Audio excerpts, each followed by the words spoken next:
Two of dinner diplomacy. Last night, President Obama invited 12 Republicans to the White House to discuss whatever was on their minds and have some steak, apparently. It's part of a series that is meant to bring both sides of the aisle closer together on important issues like the deficit crisis, guns, immigration, all issues, of course, that Congress faces right now. Senator Johnny Isakson is a Republican from Georgia who organized the White House dinner. He joins us now. So lots on the agenda. I mean, tell me, what was the bulk of the conversation about? What did you talk about?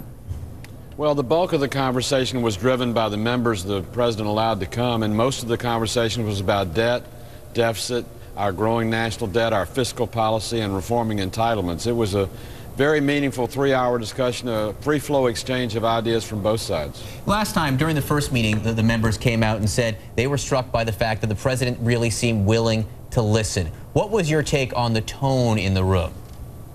Well, just to verify that, the president opened the dinner by saying, I'm here to listen to you. I want to go around the room and have every one of you give me your input, and then I'll respond. And he did, and he didn't take notes. He responded specifically about items that we brought up. We talked about areas of common interest, common ground. We talked about differences. But we did what you have to do to build a foundation for solving problems. Let's talk about one area of common ground. Ari Fleischer tweeting this morning that the president deserves more credit than he's getting for proposing to do something about Social Security. Of course, in the president's budget, he's talking about attaching changed CPI to Social Security. He's wrong on taxes, Ari says, but good for him on Social Security. What do you think?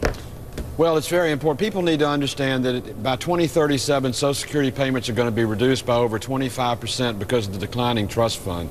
If we don't fix the calculation for the formulas and the COLAs in terms of Social Security and in terms of Medicare, those benefits are not going to be there, not just for our children and grandchildren, but for some of us. So it's important that he address that difficult subject. And it's also important to understand we can afford to do it now and solve the problem in the out years, but the longer we wait, the more difficult it's going to be on contemporary beneficiaries. Senator, there's so many issues in front of the Congress right now, perhaps none bigger than the issue of gun control. And of course, yesterday, Republican Senator Pat Toomey, Democrat Joe Manchin came out with their plan on background checks. Have you had a chance to look at it yet, and what's your general sense of their proposal? Well, candidly, I spent most of my time yesterday preparing for the dinner we had last night that we're talking about, so I have not read the details yet, but I'm going to a meeting at 10 o'clock where it's going to be discussed. I think there will be a cloture motion today, or a motion to proceed on cloture, which will pass, and we'll move to the gun bill probably Tuesday morning of next week. You think this measure, what you know of it at least, limited background checks, not universal, do you think it has a chance of getting through the Senate? And could you support it? I really don't know. It's hard to handicap because there's no ambivalence in the Senate about the gun issue. It's a very clear issue that's always been discussed almost every single year. It may be very difficult to pass. It may not be. I just haven't seen the details. Let me ask you quickly about immigration. I mean, there's so many things you guys are working on right now. Let me ask you about immigration. That was on the agenda. The Times, New York Times, reporting the Gang of Eight has largely agreed on a deal on immigration reform.